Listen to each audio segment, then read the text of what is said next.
Meu amado, no começo aqui do culto, a Carol disse, hoje é mais um domingo que nós vamos falar sobre santificação.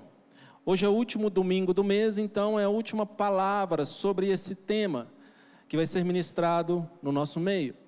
E eu também quero falar sobre isso, e o tema dessa mensagem hoje é santificação é processo. A gente vai falar de alguns conceitos aqui, e eu gostaria que desde o início você prestasse atenção, para que quando chegar no final da mensagem, você possa ter entendido a mensagem, você possa ter entendido o recado que Deus tem para nos dar. O primeiro texto que nós vamos ler está em 2 Tessalonicenses, capítulo 2, versículo 13, diz assim: Mas devemos sempre dar graças a Deus por vós, irmãos amados do Senhor, porque Deus, desde o princípio, vos escolheu para a salvação, mediante a santificação do Espírito e convicção da verdade. Eu não creio em predestinação, mas eu creio que Deus nos escolheu desde o início, não só nós, mas aqueles também que ainda não aceitaram a Cristo, não aceitaram o chamado. Todos nós somos escolhidos por Ele para a salvação. Tanto que Deus enviou Jesus para morrer por todos e salvar a todos. Então a salvação, ela é o desejo de Deus a todos. Nós somos criados para isso. Nós somos criados para estar junto dEle. Nós fomos criados para viver ao lado do Senhor. E aqui nesse texto existem duas palavras. Deus nos escolheu para a salvação, porém isso é mediante a santificação. E eu quero falar sobre a diferença entre salvação e santificação. É um conceito que às vezes confunde até mesmo aqueles que já são mais experimentados no caminho do Senhor. Confunde salvação com santificação. E o primeiro ponto que eu quero falar é que salvação não é algo que eu conquisto, não é algo que você e eu conquiste. A salvação, ela é um dom de Deus, nós a ganhamos, e de graça. Nós não temos que fazer nada para a salvação, porque Cristo já fez tudo na cruz. Então essa salvação, a salvação dada pelo Senhor, ela é um presente, não requer esforço. Às vezes tem pessoa que fala assim, olha, eu vou lutar pela minha salvação, eu vou lutar vou tentar conquistar a minha salvação, mas Cristo já conquistou. Nós não temos que lutar pela salvação, ela já é nossa, ela já foi dada a nós, a partir do momento em que nós aceitamos a Jesus como nosso único e suficiente Salvador, nós recebemos da parte do Senhor o dom da salvação.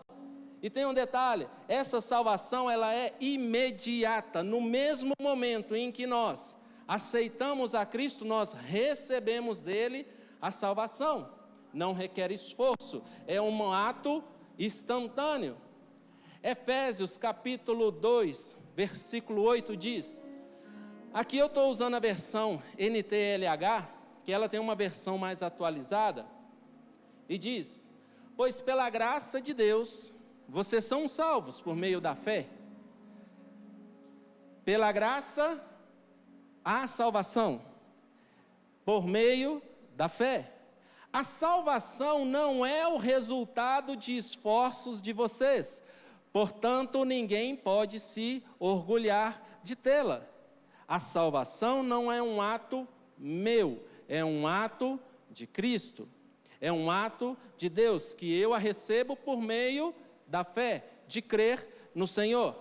Atos capítulo 16, conta a história de uma fase na vida de Paulo, em que ele e Silas estavam presos lá na Europa, em Filipos, e de repente, acontece um terremoto, e as cadeias do presídio se abrem, tinha um carcereiro que ficou responsável por guardar os presos. Ele estava dormindo, quando ele acorda por conta do terremoto, ele vê todas as portas abertas, ele pensa, os prisioneiros fugiram, então eu vou me matar, vou tirar a minha vida. Quando ele está indo cometer esse ato, Paulo grita, não se mate, porque todos nós estamos aqui, ninguém fugiu. Esse carcereiro então pergunta a Paulo, Paulo, como eu posso então ser salvo? Depois levou os dois para fora e perguntou, senhores, o que eu devo fazer para ser salvo? Eles responderam, creia no Senhor Jesus e você será salvo, você e as pessoas da sua casa. Mais um texto que mostra que a salvação, ela depende exclusivamente de crer, porque ela já está pronta, a salvação já foi concluída. E o último texto, Lucas capítulo 23, versos 42 e 43, vai mostrar quando Jesus estava na cruz, junto de outros dois condenados, e um zombou de Cristo, um profanou o nome de Cristo ali na cruz. Mas o outro disse, Senhor, tem misericórdia da minha vida, lembra de mim, quando vieres em teu reino. E Jesus disse, em verdade te digo que hoje estarás comigo. Salvação é algo instantâneo. Esse que estava na cruz não ia ter tempo de participar de culto de domingo, não ia ter tempo de participar de curso de batismo, não ia ter tempo para poder fazer discipulado, para poder tomar santa ceia, para poder ser apresentado na igreja no culto de apresentação dos novos visitantes, ele não ia ter tempo. Contudo, a salvação veio imediatamente para ele e ele foi salvo. E o próprio Cristo disse, hoje, quando você morrer, você já vai estar lá comigo, salvo. Então, salvação é um dom, é um presente do Senhor. E a santificação? Ela não é instantânea ou automático. Ela é um processo. A definição de processo é a sequência contínua de etapas que acontece ao longo de um tempo que produz resultado. Então, a santificação é uma sequência contínua de atos que vai me levar a um resultado. A linha de produção de um carro é uma sequência de atos que vai levar à produção do veículo. A confecção de uniforme, a confecção de roupa, ele passa por um processo de manufatura, ele passa por um processo de beneficiamento, ele passa por um processo de transformação. Isto é a santificação.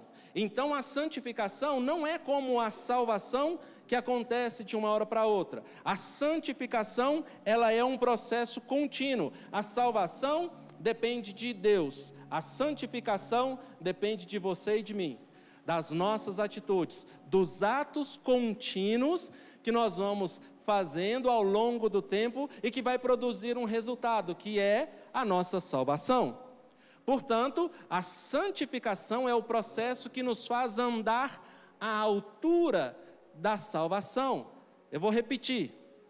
A santificação nos eleva à altura da salvação.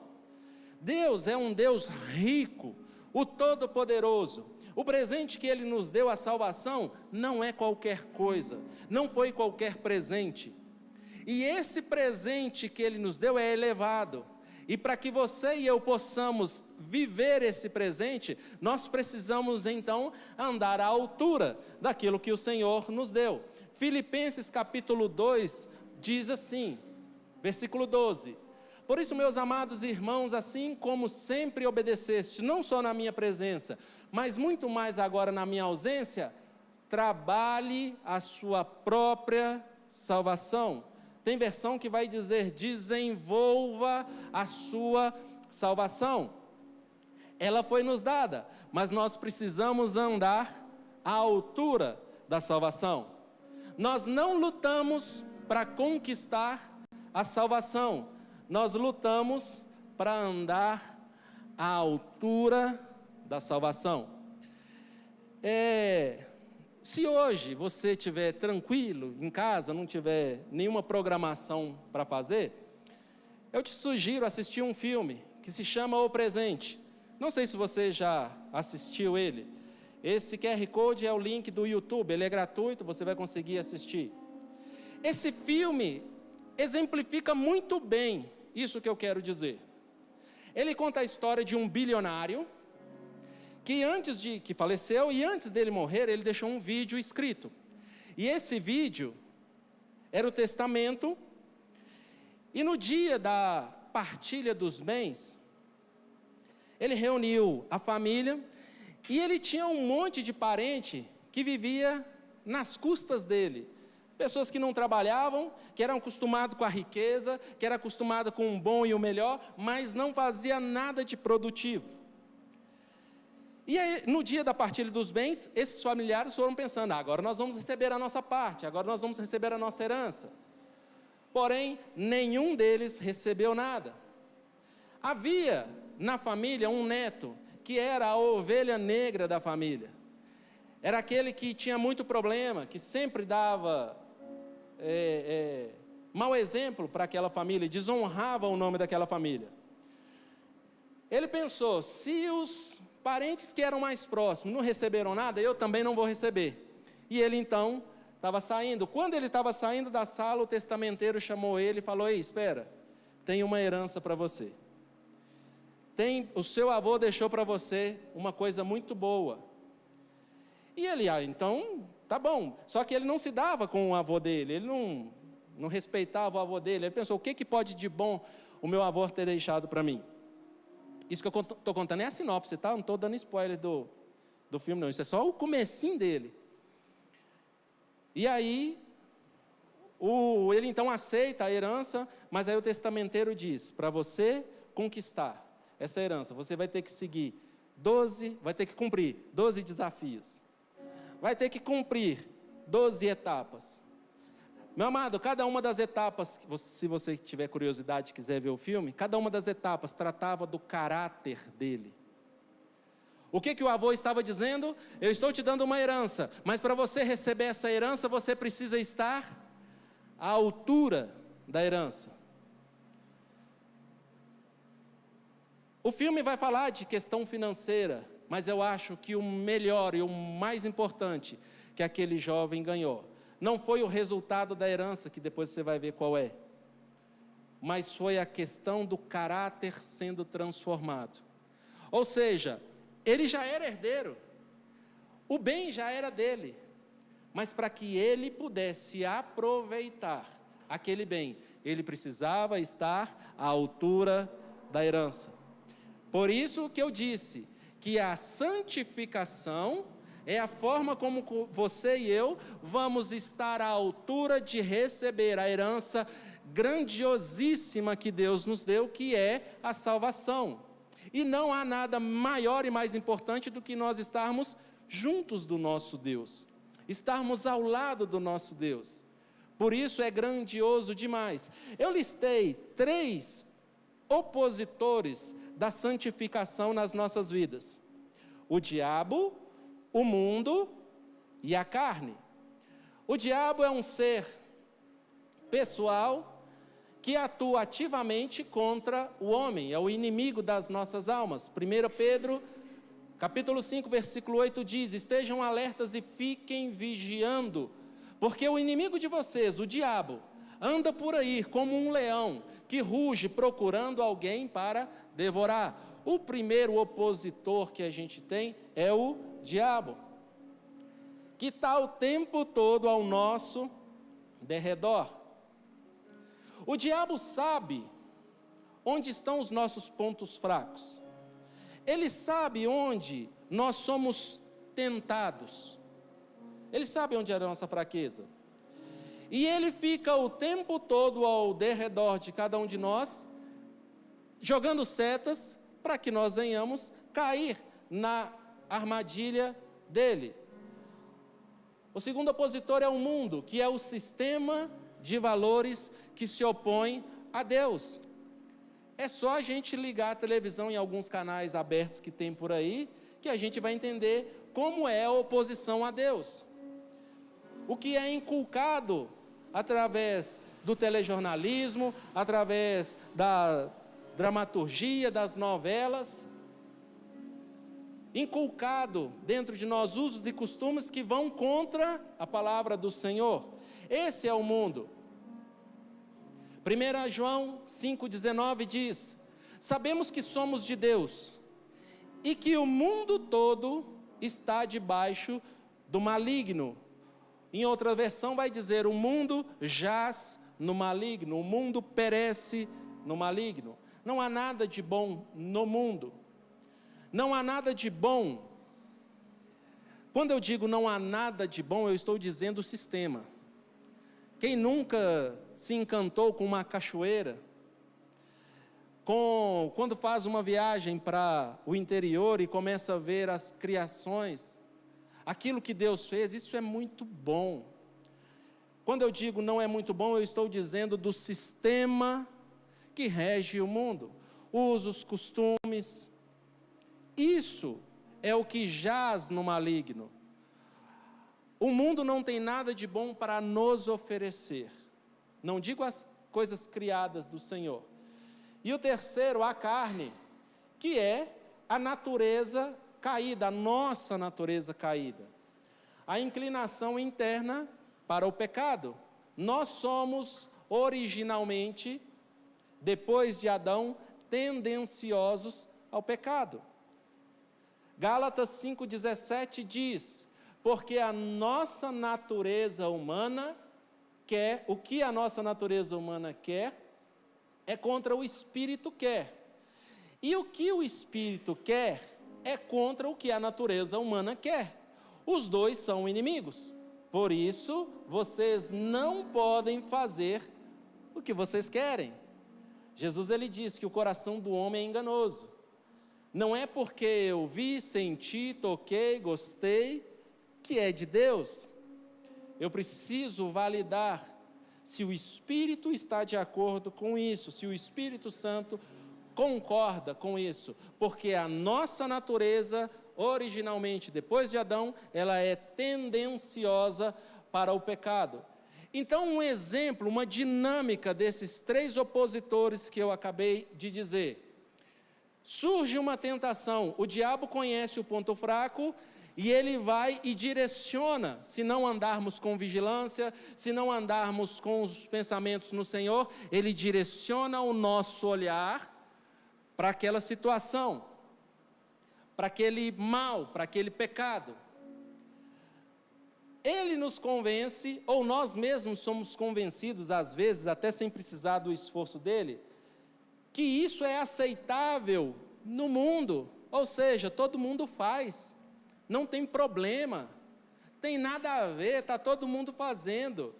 Tem uma frase que ela diz, né, que o certo é certo, mesmo que ninguém esteja fazendo, o errado é o errado, mesmo que todo mundo esteja fazendo. Como dizia a mãe da gente, você não é todo mundo. Então, mesmo que para o mundo pareça aceitável, não é. Então o diabo, ele direciona a atenção para algo que vai contra o Senhor, porque ele é o nosso inimigo. Nós avaliamos com o mundo, porque o mundo está assim, então se nós nos amoldarmos ao mundo, está tudo certo, não tem problema. E o coração, aí sim, o nosso interior se inclina para aquela tentação. E daí surge o pecado. E o que é a santificação? Se afastar do pecado e se aproximar de Deus. Por isso que essa trilogia aqui, esses três passos que eu mostrei, é algo prático que nos mostra como nós devemos lutar contra os opositores da santificação. Mais específico, como que nós vamos lutar contra o diabo? Resistindo firme. Tiago capítulo 4, versículo 7 diz: portanto, obedeçam a Deus e resisti firmes ao diabo, e ele fugirá de vós. Então, quando nós formos tentados, meu amado, não vem sobre nós tentação que não é humana. sobrenatural. Eu estou sendo tentado com algo sobrenatural. Não é. Toda tentação que vem até nós, ela é humana. Ou seja, da concupiscência das nossas carnes. O que é concupiscência? Desejo desenfreado, controle, falta de domínio próprio, um dos frutos do Espírito Santo.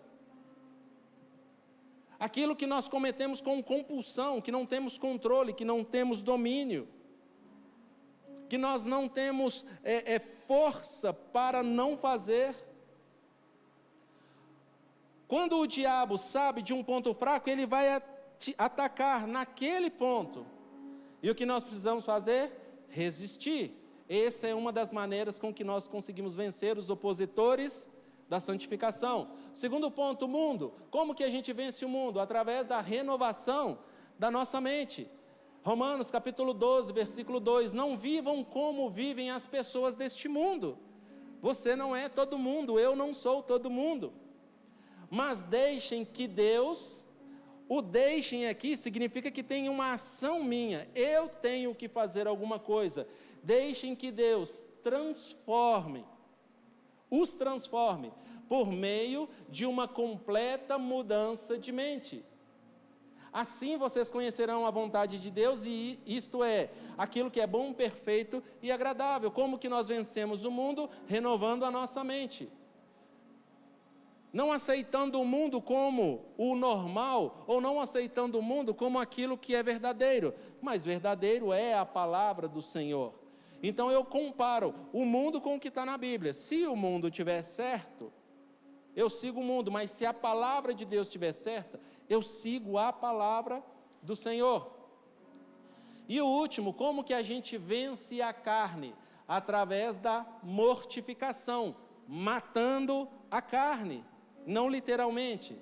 Gálatas 5,16 diz: quero dizer a vocês o seguinte, deixem, novamente está dizendo, é uma ação nossa, deixem que o Espírito de Deus dirija a vida de vocês, e não obedeçam aos desejos da natureza humana.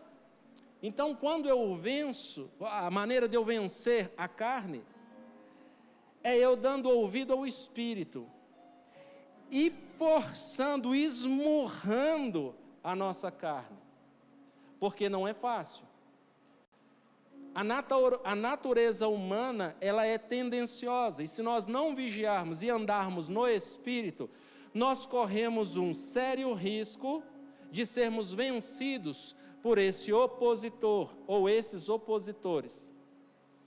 Então, recapitulando o que nós falamos aqui até agora, salvação é diferente de santificação.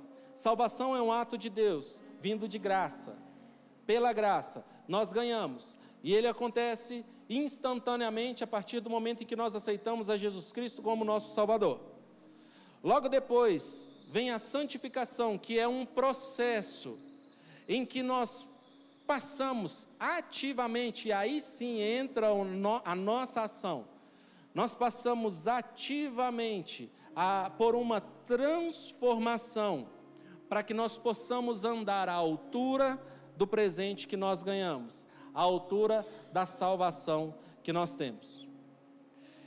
Indo para o fim dessa palavra, eu quero contar um texto, contar uma história, como eu gosto sempre de fazer, de contar história da Bíblia. Eu quero contar uma, que está em Marcos capítulo 8, verso 13 em diante. Nós vamos ler alguns textos, veja bem. E deixando-os, tornou a entrar no barco e foi para o outro lado.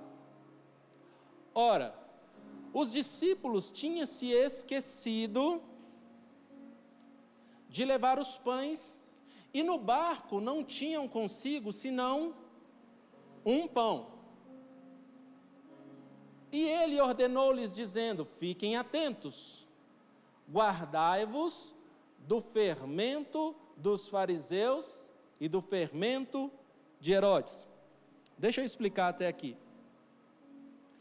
Jesus estava diante de uma grande multidão. A multidão reunida, ele pregou, curou, libertou. E aquela multidão ficou com fome.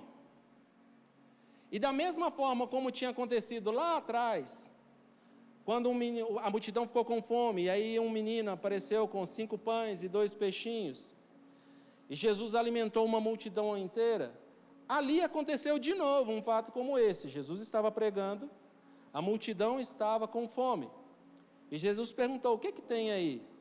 A gente tem 7 peixes e alguns pedaços de pão. Jesus então novamente opera um milagre e alimenta aquela multidão. Quando Jesus estava saindo para entrar no barco, os fariseus procuraram Jesus e falaram: Jesus, faz para a gente um sinal, faz para a gente um milagre, para a gente crer que o Senhor é realmente o Messias. Quem esteve aqui na semana passada no culto à noite, ouviu a pregação sobre os milagres messiânicos de Jesus, que no início do ministério de Jesus, ele se apresentou de forma irrefutável para os fariseus. E ele operou um milagre que somente o Messias poderia operar. Muitos milagres ocorreram no dia a dia, no cotidiano do povo. Porém, haviam certos tipos de milagres, e eu citei 3 aqui na ministração, que somente o ungido, o Messias esperado, poderia operar. Os fariseus não creram em Jesus, pelo contrário. No último milagre, eles atribuíram o milagre de Jesus a Satanás, a Beelzebu. Jesus então, a partir daquele momento, deixa de ministrar aos fariseus, porque eles não criam, a blasfêmia que eles estavam cometendo contra o Espírito Santo. Jesus então, ele não se esforça mais para levar a palavra aos fariseus, e pelo contrário, ele a partir de então começa a falar por parábolas. Até então ele não falava assim, mas a partir daquele fato ele começa a falar por parábolas, para que eles não entendessem o recado de Jesus. Os fariseus então, quando Jesus estava nesse local que ele multiplicou os pães novamente, os fariseus correram para Jesus e falaram: Jesus, mostra para nós um sinal. E aí depois você pega o capítulo 8 de Marcos e lê inteiro. A Bíblia diz que Jesus, ele inspirou profundamente. Jesus fez assim: tem que ter paciência com o fariseu. Jesus teve, mas teve que respirar muito. Quando os fariseus pedem para ele um sinal, Jesus diz: eu não vou dar sinal nenhum para a sua geração, eu não vou dar sinal nenhum para vocês. 3 milagres já foram ocorridos lá atrás e vocês não creram em mim. Não vou me esforçar com vocês, eu vou esforçar com aqueles que querem, com aqueles que creem, com aqueles que recebem. Eles então voltam para o barco. Nesse dia da multiplicação dos pães, não sei se saíram com pressa demais, porque Jesus estava tendo que inspirar fundo. Quando eles subiram no barco, naquela multiplicação dos pães, tinham sobrado 7 cestos. E quando eles subiram, todo mundo subiu para o barco, eles esqueceram de trazer os pães. Os pães ficaram lá. Mas tudo bem, eles viram: olha, nós só temos um pão. Entram num barco e começam a ir. De repente, Jesus fala com eles o seguinte: tomem cuidado com o fermento dos fariseus e tomem cuidado com o fermento de Herodes. O fermento, para quem é da culinária, ele é um agente que modifica o estado da massa. Então, quando a gente vê na Bíblia a respeito de fermento, está falando daquilo que contamina as nossas vidas, daquilo que nos muda da nossa natureza de Deus. Então Jesus disse para os discípulos: olha, discípulos, tomem cuidado com a conversa do sistema religioso. Os fariseus representam esse sistema religioso, que cuidam das rotinas, que cuidam dos usos e costumes, mas se esquecem de Deus. Igrejas cheias de pessoas vazias, porque o próprio Cristo não está ali dentro. O que é ministrado é para engodo próprio. Há alguns dias atrás aqui também eu tinha ministrado sobre o sacerdócio. Aqueles filhos de Eli que pegavam da oferta do povo e comiam para si, não honravam ao Senhor, não cumpriam o protocolo. Jesus estava dizendo para os discípulos: tomem cuidado com esse sistema religioso.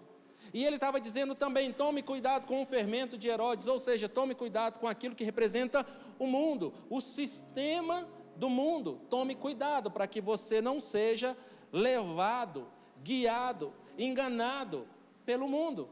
É os 3 opositores que nós acabamos de falar ali há pouco. Jesus então deu essa orientação, era sobre isso que Jesus estava falando para os discípulos, orientando e discipulando a eles.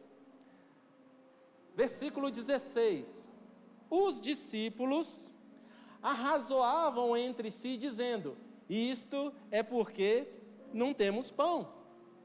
Jesus estava falando de vida eterna.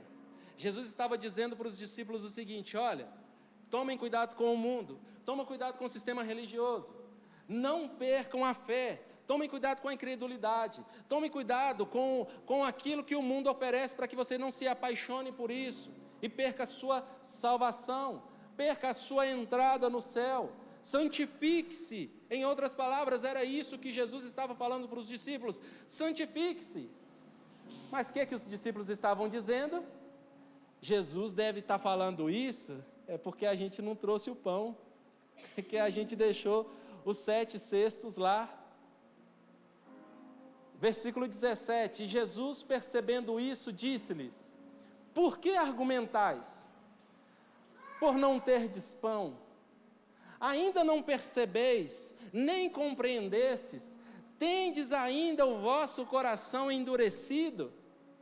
Jesus não estava falando de pão. O pão, ele alimenta o nosso corpo. O pão, ele sacia a nossa carne. Mas Jesus, quando diz para tomar cuidado com o fermento, ele estava falando de algo que alimenta o nosso espírito, que é algo sobrenatural, que está além da nossa carne. E os discípulos não perceberam, e Jesus questionou: vocês não perceberam? Vocês não compreenderam? Vocês ainda estão com o coração endurecido? Versículo 18, tendo olhos, não vedes? Tendo ouvidos, não ouvides? E não vos lembrais? Quem estava aqui domingo passado, escutou na ministração, que Jesus proferiu essa palavra aqui para os fariseus. Ele disse: olha, vocês têm ouvido e não ouvem, vocês têm olhos e não enxergam. A mesma palavra que Jesus proferiu para o sistema religioso, para aqueles que não criam no Senhor, ele está agora perguntando para os discípulos: vocês que andam comigo, vocês não estão ouvindo a palavra? Vocês não estão vendo? E Jesus ainda pergunta: vós não lembrais? Lembrais de quê? Versículo 19, quando eu parti os 5 pães entre os 5.000, quantos cestos cheios de pedaço de pão tomastes? E eles disseram: 12. E quando eu parti os 7 entre os 4.000, quantos cestos cheios de pedaço tomaste? Disseram: 7. Ou seja, Jesus estava dizendo para eles que multiplicar pão, operar um milagre de pão, não era dificuldade para ele. Jesus disse: você não lembra quando eu multipliquei 5 pães e 2 peixinhos, sobrou 12 cestos? Você não lembra quando eu multipliquei 7 e sobrou 7 cestos? Eu não estou falando de coisas que alimentam a carne, eu estou falando de coisas que alimentam o espírito. E Jesus lhes disse: como é que vocês não compreendem ainda? Por que eu quis contar essa história? Porque os discípulos, eles ainda não tinham uma visão clara de Cristo. Vou repetir: os discípulos não tinham ainda uma visão clara de Cristo. Eles andavam com Jesus, mas ainda necessitavam de Cristo. E aí o que eu disse sobre santificação, ela é um processo. Os próprios discípulos de Jesus precisavam passar por esse processo. Aí eles chegam, essa conversa aconteceu no mar. Quando eles chegam, ele chegou a Betsaida e trouxeram-lhe um homem cego e pediram-lhe para tocá-lo. E ele tomou o homem cego pela mão e o levou para fora da aldeia. Sabe por que Jesus fez isso? Jesus curou essa pessoa, mas ele não curou dentro da aldeia. É porque a partir daquele momento, ele estava não querendo mais fazer ações, milagres na frente dos fariseus, ou na frente do sistema religioso. Até por isso que ele começou a falar por parábolas.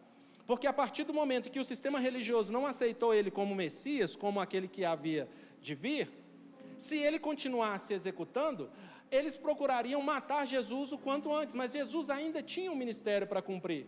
Então, muitas vezes você vê na Bíblia Jesus fugindo, Jesus se afastando, Jesus indo para outro lado, não é porque Jesus tinha medo, é porque a hora dele ainda não era chegada. Então, quando ele vai operar esse milagre no cego, ele chama esse cego para fora, para longe da vista dos outros, e ele, cuspindo nos seus olhos, e impondo suas mãos sobre ele, perguntou-lhe se ele enxergava alguma coisa. Olha o que o cego respondeu. E ele, olhando para cima, disse: eu vejo homens como árvores andando.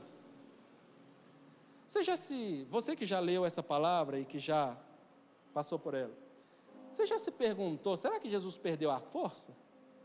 Será que Jesus perdeu o jeito de fazer milagre? Será que Jesus ele não sabe mais operar e curar de uma vez só?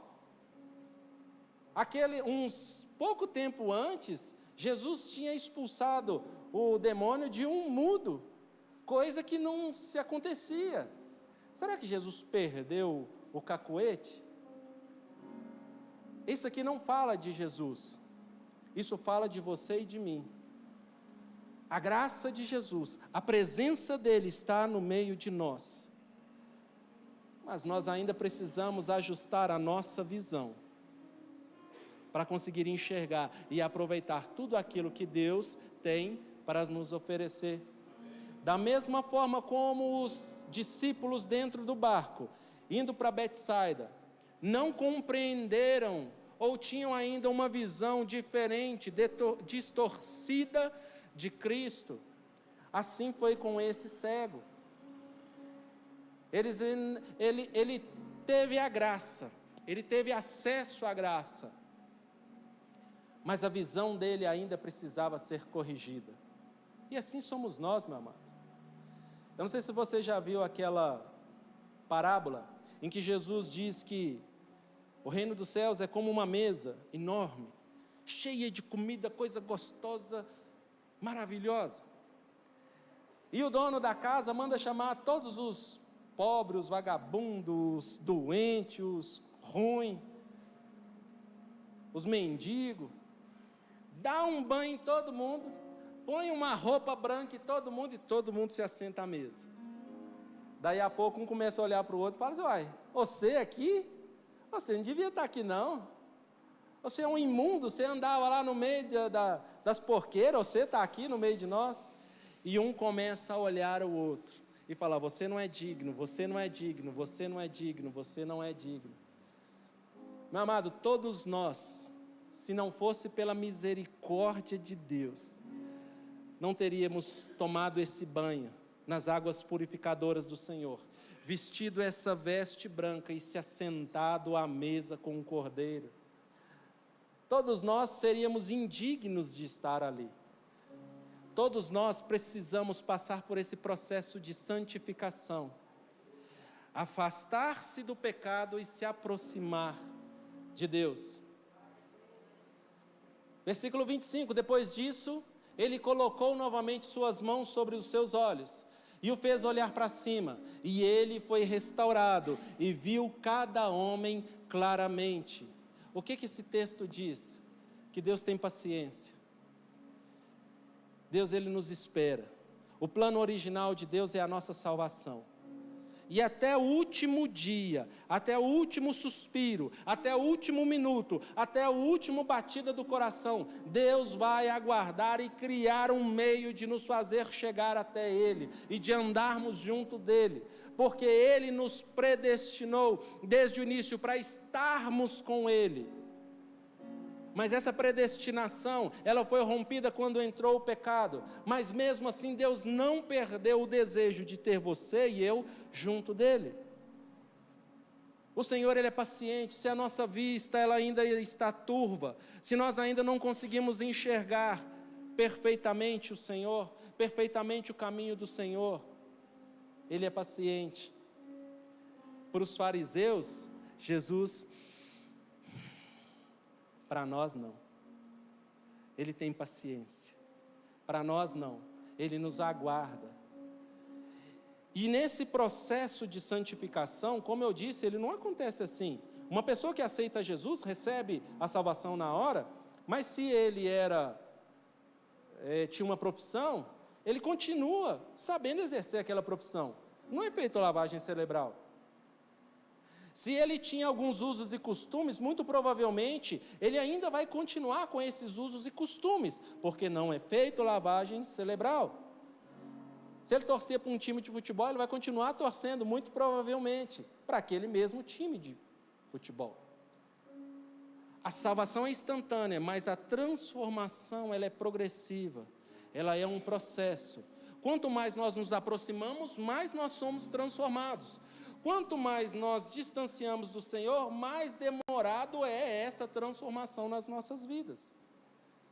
E que a misericórdia de Deus nos alcance, para que quando Ele vier, nós não sejamos pegos, desprevenidos. Hoje pela manhã eu estava repassando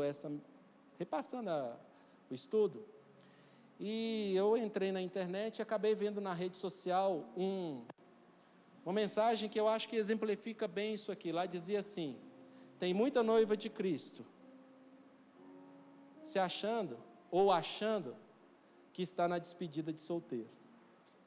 Tem muita noiva achando que pode continuar fazendo o que é errado, porque daqui a pouco ele vem, daqui a pouco é o melhor, no último momento. Tem gente que ainda tem esse pensamento, né? No último minuto eu me arrependo dos meus pecados, Senhor, perdoa todos os meus pecados, e eu morro para o céu, vou para o céu.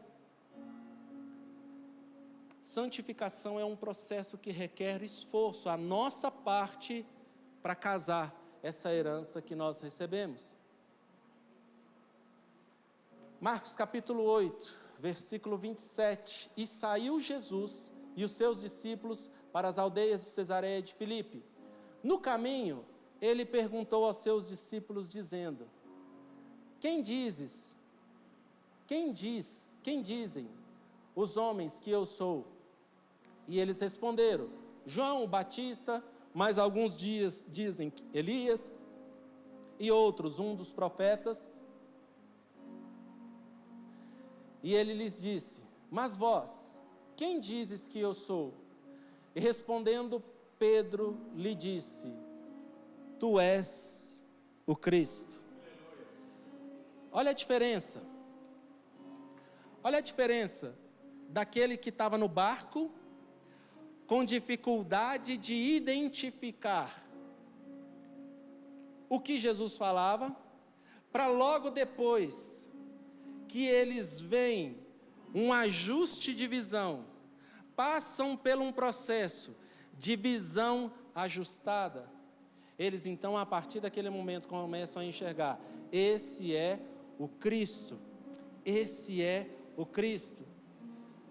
Meu amado, nós devemos enxergar a Jesus como Ele é, mas para que nós possamos enxergá-lo, nós precisamos nos aproximar dEle, nós precisamos andar com Ele, e para que nós possamos nos aproximar e andar com Ele, nós temos que afastar das mesas que nós assentamos hoje, das amizades que nós temos que nos levam para o inferno. Nós temos que nos afastar daquilo que nos impede de alcançar a presença do Senhor. E eu não estou dizendo que a gente tem que ser daquele tipo que, agora eu sou crente e não converso com ninguém. Se torna a antipatia da família. Tem uns que aceitam Jesus e não conversam com mais ninguém. É só ele e Deus, o resto do mundo acabou. Não é isso que eu quero dizer. Eu quero dizer que a nossa mentalidade precisa ser transformada. E à medida que ela vai sendo transformada, nós vamos largando o mundo, nós vamos largando o diabo, nós vamos largando a nossa carne e nós vamos nos aproximando mais do que é santo. Isto é santificação. Essa é a palavra que Deus colocou no meu coração para compartilhar com a igreja. Hoje eu espero que Deus tenha falado com você da mesma forma com que Ele falou comigo. Santificação, ela é um processo, e esse processo vai durar a vida inteira. Por isso, meu amado, vamos nos esforçar. Cada um de nós tem uma trajetória, cada um de nós tem uma vida. A sua salvação, ela é individual. Eu não posso ser salvo por você, nem você pode ser salvo por mim, mas nós nessa caminhada podemos ajudar um ao outro. Eu vou repetir uma ministração que o pastor Ivaí trouxe aqui há alguns dias, quando o povo estava reconstruindo os muros. Enquanto era para se esforçar, estava todo mundo se esforçando, mas quando era para guerrear, cada família dava o braço um no outro, e aqui ninguém passa. Nós estamos juntos, nós vamos seguir juntos. Cada um de nós tem uma trajetória, mas nós aqui juntos, nós podemos nos ajudar, nos auxiliar, para que nós possamos viver em santificação, viver em santidade. Que o Senhor te abençoe, que Ele faça resplandecer a glória dEle sobre a sua vida, que Ele tenha misericórdia da sua vida e que te dê paz, para que a gente, todos nós, possamos viver e experimentar a boa, perfeita e agradável vontade do Senhor.